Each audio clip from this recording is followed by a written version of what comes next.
नमस्कार। सबसे पहले मैं संजय राज़दान और पूरी बसोली निवासियों हम सब की तरफ से हमारे जो अभी पीछे पिछले 10 दिनों में जो लगातार आर्मी पर्सनल और बेल्ट फोर्सेस पे जो अटैक हो रहे हैं, जो पाक प्रमोटेड मिलिटेंट्स जो हैं यहाँ पे आए हुए हैं और उन्होंने हमारे जवानों को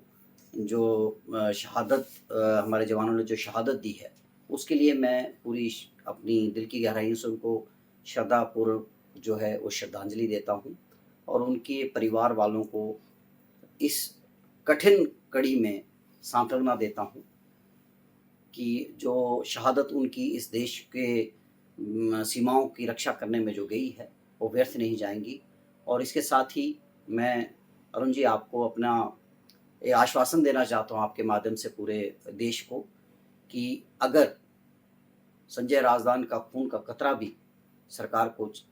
अगर इस देश को चाहिए तो हमेशा देने को तैयार हूँ। और ये ओपन हम अपना वक्तव्य रखते हैं कि अगर हमारी कोई ज़रूरत पड़ती है, किसी भी किस्म की हमारी शहादत की अगर ज़रूरत पड़ती है तो हम भी तत्पर हैं। Being as a congressman, being as a Sanjay Razdan, being as a personal, हम हर तरह से जानी-माली तरीके से जो है वो अपने देश के लिए कुर्बानी देने को तैयार बैठे हैं। अरुण जी, ये बड़ा दुर्भाग्यपूर्ण एक बात है कि एक परिवार का एक कमाने वाला सदस्य चला गया, इस देश का जवान चला गया, इस देश की एक फ़ोर्स का एक जवान जो है वो कम हो गया। और इसमें भी मैंने देखा कि भाजपाइयों ने राजनीति करने से कोई फ़र्क नहीं छोड़ा, क्योंकि आप देखें कि कानून हमेशा एक बीजेपी वाले कहते हैं कि हम एक संविधान लाना चाहते हैं, तो फिर एक संविधान कहाँ रह गए? जब यूटी में जब भी कोई जवान की शहादत होती है तो उसको 1 करोड़ रुपया दिया जाता है। तो फिर हमारे स्टेट में ऐसा क्या है हमारी ऐसे यूटी में, क्योंकि अब तो जे-एंड-के भी यूटी बन चुकी है, जो इनकी चाहत थी वो चाहत भी पूरी हो गई। अब यूटी में भी अगर उनको 10-10 लाख का जो चेक दिया जा रहा है वो भी ऑन प्रोटेस्ट दिया जा रहा है कि उसके लिए एक वो लगा हुआ है कि भई पहले कौन जाएगा। उस हिसाब से अगर 10 लाख रुपया है तो हमारी माँग being as a Congress persons जो हमारी है, हमारी माँग बड़ी क्लियर है कि अगर कोई भी जवान अपनी शहादत अपनी इस देश की रक्षा करने में शहादत देता है, तो उसको भी जो बाकी यूटीज़ में कानून लागू है कि 1 करोड़ रुपया उसकी फैमिली के चेक दिया जाता है। और उसी के तहत इन जवानों को भी करने में जो हमारे जे-एंड-के में जो जवान शहीद हुए हैं, जो पुलिस पर्सनल शहीद हुए हैं, उनको भी 1-1 करोड़ रुपए का चेक मिलना चाहिए। और ये संविधान में एक पूरा इसमें यूटी में एक बराबर होना चाहिए, ये अलग-अलग नहीं होना चाहिए कि आप एक जगह एक अमाउंट फिक्स कर रहे हैं और दूसरी जगह दूसरी अमाउंट फिक्स कर रहे हैं। उनकी देश देश के लिए उन्होंने जान दी हुई है और उनकी जान की कीमत तो कभी भी आंकी नहीं जाती पैसों से। लेकिन ये क्या है कि भई एक ऑनरिज़्म है, एक उनकी फैमिली को बैकअप है, ताकि उनका परिवार जो है वो परिवार चलता रहे। और इसके लिए आज इवन हमारी वन डे कन्वेंशन भी थी, उसमें भी हमारा एक बड़ा सर्वसम्मति से एक हमने जो है वो पारित किया है कि ये इसकी सिफ़ारिश हम अपने गवर्नमेंट सेंटर विपक्ष से भी करेंगे कि वो क्या अपने सांसद में ये सवाल रखे कि जो जवान हमारे जम्मू कश्मीर में शहीद हो रहे हैं, उनकी फैमिलीज़ को भी 1 करोड़ रुपया जो है वो बीइंग एज़ अ ऑनरिज़म मिलना चाहिए। संजय जी, कठुआ में इंडस्ट्री जो है वो धड़ल्ले से चल रही है, बन रही है। क्या कहना है आपका उसके ऊपर? देखिए, कठुआ में जो आप देख रहे हैं कि आए दिन इंडस्ट्रीज़ का बहुत बड़ा एक कहते हैं ना सुनामी सा आ गया है। वो सुनामी कहीं न कहीं जो है वो एक सोची-साजी साजिश दिख रही है मुझे, क्योंकि आप देखें जितनी भी हमारी खड्स हैं, उन खड्स के बहुत से खसरे नंबर तक चेंज हो रहे हैं। और ये ऐसा नहीं है कि भई उसमें भू माफिया बहुत एक्टिव हो गए हैं। भू माफिया आप ही के माध्यम से मैं आपके चैनल्स के इनको देख रहा था, लोगों ने प्रोटेस्ट पे उतर आए हैं कि उनकी ज़मीनों को ज़बरदस्ती हथियाया जा रहा है और उनका सीएलयू किया गया। आप एक कॉमन मैन अगर आज सीएलयू के लिए अप्लाई करता है, तो उसकी तो पुश्तें पुश्तों की एड़ियाँ घिस जाएँगी, लेकिन उनको सीएलयू नहीं होता। लेकिन आप ये देखें कि कठुआ में एकदम से एक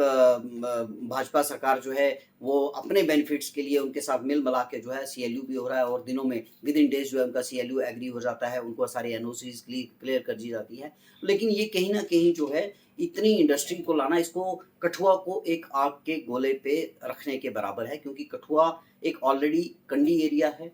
हॉट एरिया है और उसमें आप इतनी इंडस्ट्रीज़ लगाएँगे और पेड़ों जितने भी पेड़-पौधे हैं इनको आप धड़ल्ले से काट देंगे। कोई इसमें ग्रीन फिलिंग का कोई इसमें ख़्याल नहीं रखा जाएगा। क्योंकि शायद आपके माध्यम से देखा भी है कि कोई कुछ भूमाफियाज़ ने जो है वो पेड़ों को बिना परमिशन के काट दिया है, अगर परमिशन ली है तो प्रशासन उनके साथ मिला हुआ है। तो ये रला-मिला जो है एक संज्ञान लेने की ज़रूरत है, क्योंकि अगर आप बताइए कि यहाँ से आप कह रहे हैं ग्लोबल वार्मिंग हो रही है, वहाँ से आप कह रहे हैं कि पेड़ों को धड़ाधड़ काटा जाए, वहाँ से आप कह रहे हैं कि पर्यावरण को बचाना है, तो आप 3 चीज़ों को एक साथ प्लेटफ़ॉर्म पे नहीं ला सकते। ये सिर्फ़ ऐसा नहीं है कि सियासत सिर्फ़ अपने दिखाने के लिए की जा रही है, और जब आप अपनी जेबें गरम करने की बात आते हैं तो आपके सारे कानून जो है वो ताक पे रख दिए जाते हैं। क्या वो ग्रीन फिलिंग है, क्या वो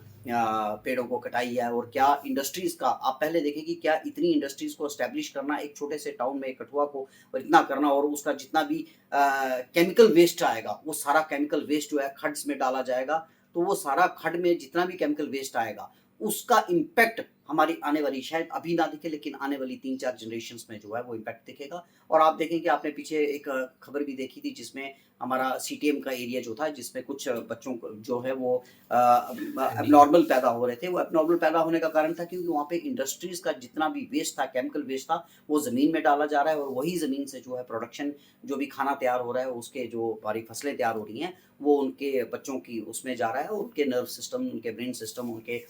वॉर्म्स में, मदर की वॉर्म्स में सारा इम्पैक्टेड दिख रहा है। क्या समझ रहे हैं आपकी डेवलपमेंट के नाम पर कठुआ को? चोर बाज़ारी है। डेवलपमेंट नहीं है, ये चोर बाज़ारी है। डेवलपमेंट अब अगर होनी होती तो बसोली में एक स्टेडियम था, उस स्टेडियम को वहाँ से हटाया गया क्योंकि उससे इनको पॉलिटिकली और इकोनॉमिकली बेनिफिट नहीं दिख रहा था। इकोनॉमिकल बेनिफिट जो था वहाँ की पब्लिक, आम पब्लिक को दिख रहा था, तो वहाँ से वो स्टेडियम हटा दिया, उसको एक छोटा-सा स्टेडियम बना दिया, जबकि वर्ल्ड क्लास स्टेडियम था वहाँ पे। आज वो हटा के उसको कहीं और जगह शिफ्ट किया गया, और जो बसोली का मेन स्टेडियम था, उस स्टेडियम को उन्होंने उसको एक छोटा-सा स्टेडियम बना दिया, और वो नॉमिनल स्टेडियम है, जैसे खेल-कूद का एक मैदान सा बना के रख दिया है। उसमें पहले जो एक्विजिशन होती है, लैंड एक्विजिशन होती है, उसमें कई कनाल्स के हिसाब से होती है। देखिए, स्पोर्ट्स को जब भी आप इलैबोरेट करते हैं, टूरिज्म को आप इलैबोरेट करते हैं, तो पब्लिक का आना जाना शुरू होगा, लेकिन उसमें कोई केमिकल रिएक्शन कहीं नहीं दिखता। Tourism never promote to the chemical threat for the society, लेकिन आप देखें industries is a purely threat to the society in respect to the chemical उस वेस्ट। मतलब आप ये मानते हैं कि जहाँ पे टूरिज्म को बढ़ावा देना चाहिए, वहाँ नहीं दिया जा रहा और इंडस्ट्री को जो है वो बढ़ावा दिया जा रहा क्योंकि है। इंडस्ट्रीज में सीएलयू में सीधा मोटी कमाई हो जाती है। टूरिज्म को बढ़ाने से जो है वो एक ग्रेजुअल इंक्रीज होता है, और उसमें पब्लिक की बहबूदी होती है, उसमें पब्लिक का इन लार्ज जो है उसका बेनिफिट देखा जाता है, लेकिन उसमें जो कुछ चंद जेबें हैं वो गर्म नहीं हो पाती। लेकिन आप इंडस्ट्रीज की बात करते हैं तो इंडस्ट्रीज बड़े बड़े बाहर के बंदों को इस्टेब्लिश करना है, उसमें लोगों की जेबें गर्म हो रही हैं। पॉलिटिशियंस जो हैं इस टाइम सत्ता में बैठे हुए हैं, जो उनके चमचे सत्ता में बैठे हुए हैं, जो उनके इस टाइम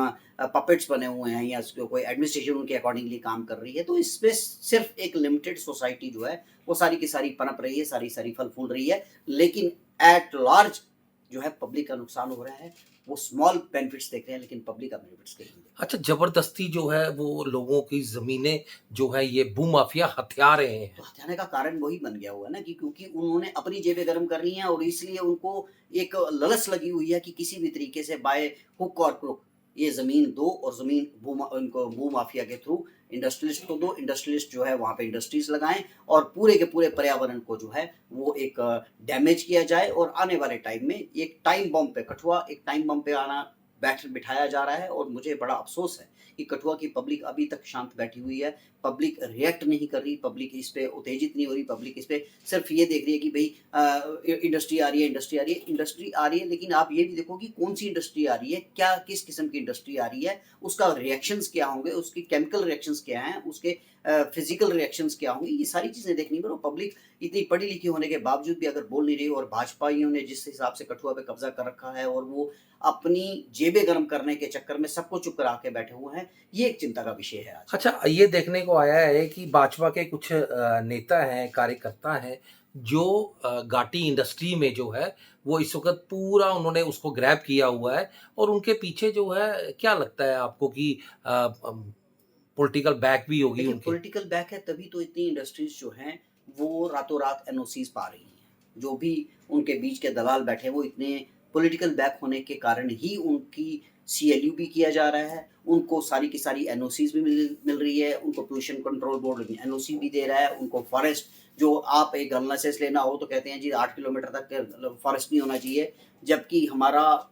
एरिया जो है वो आते आते एक मिलिटेंट प्रोन एरिया होता जा रहा है। आप देखिए कि छतरगले पे एक डोम अटैक होता है आफ्टर द इलेक्शंस। जो ही इलेक्शन खत्म होते हैं और जो ही दूसरे इलेक्शन अनाउंस होते हैं और बीच में अमरनाथ की यात्रा आती है और डोम अटैक होते हैं, कि मतलब डोम अटैक हो गया कि ऊपर से पूरा का पूरा सर्कल के तौर पे अटैक होता है। आप यहाँ से पहले रजौरी में अटैक होता है, फिर वहाँ पे गुलसंगमधार में होता है, फिर छतरगला में होता है, हीरानगर में होता है। तो पूरे पूरे एक क्लब की तरह ये डोम की तरह ये अटैक किया जाता है और ये टारगेटेड जो था वो सारा का सारा ये जम्मू रीजन था, जम्मू कठुआ रीजन जो था ये बेल्ट को टारगेट किया जाता है। जबकि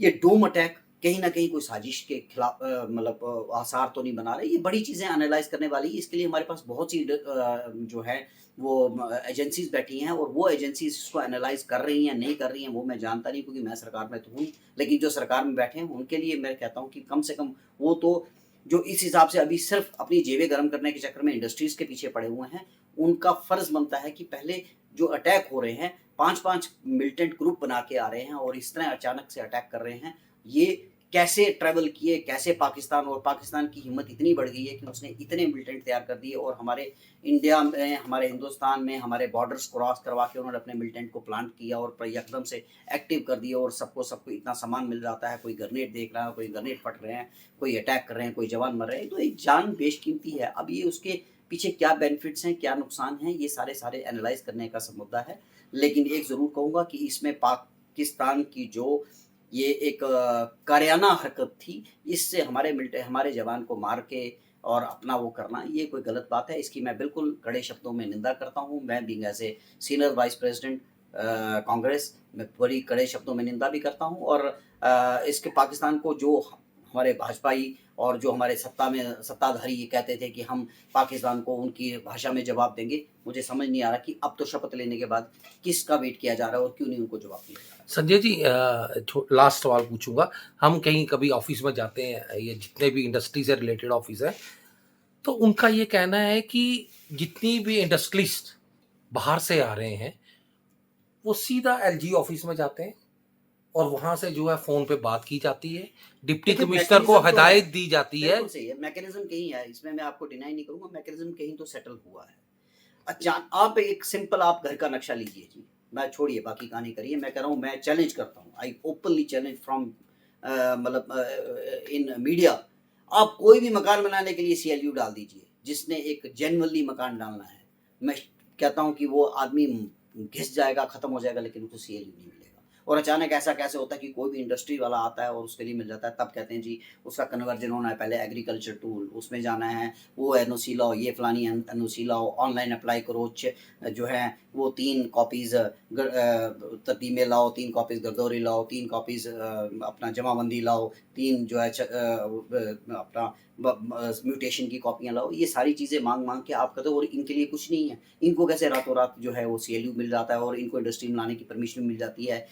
आप पावर फेलियर देखिए कि आप हमारे बसोली में 2-2 दिन से लाइट नहीं आ रही और एकदम से इतनी इंडस्ट्री को एस्टैब्लिश करना और इतनी इंडस्ट्री को लाइट कहाँ से मिलेगी? तो ये बहुत से मुद्दे हैं। पानी नहीं है, पिछले 2 दिन से बसोली में पानी नहीं आया हुआ है। मैं आपको पता है, जैसे बसोली से आता हूँ तो मैं बसोली की बात मेजरली रखता हूँ। बसोली में लाइट नाम की जैसे चिड़िया भी फड़फड़ा नहीं रही और आप कह रहे हैं कि घाटी में इतनी इंडस्ट्री आ गई और इंडस्ट्री चलेगी किस पे? हवा पे तो चलेगी नहीं। कोई यहाँ पे विंड मिल्स तो लगी नहीं है कि पावर जनरेशन विंड मिल से हो रही है। पावर तो फिर अल्टीमेटली जो है पावर से ही जनरेशन हो रही है और पावर अगर चल नहीं रही तो फिर क्या ऐसा सवाल है कि जो अपना कहीं न कहीं हमारा पब्लिक की पावर को ख़त्म करके और जाके आप इसको बना रहे हो, आप इंडस्ट्रीज़ को पावर दे रहे हो। तो ये सारे मुद्दे जो हैं बिल्कुल प्री प्लान्ड हैं, सेटल्ड हैं और मैं इसमें आपकी बात को काटूँगा भी नहीं कि नहीं ऐसा नहीं हो रहा। मैकेनिज़्म पूरा सेट किया गया है, मैकेनिज़्म पूरा बनाया गया हुआ है और जेबें गरम करने का जो बाज़ार बहुत गरमा चुका है पेट्रोल।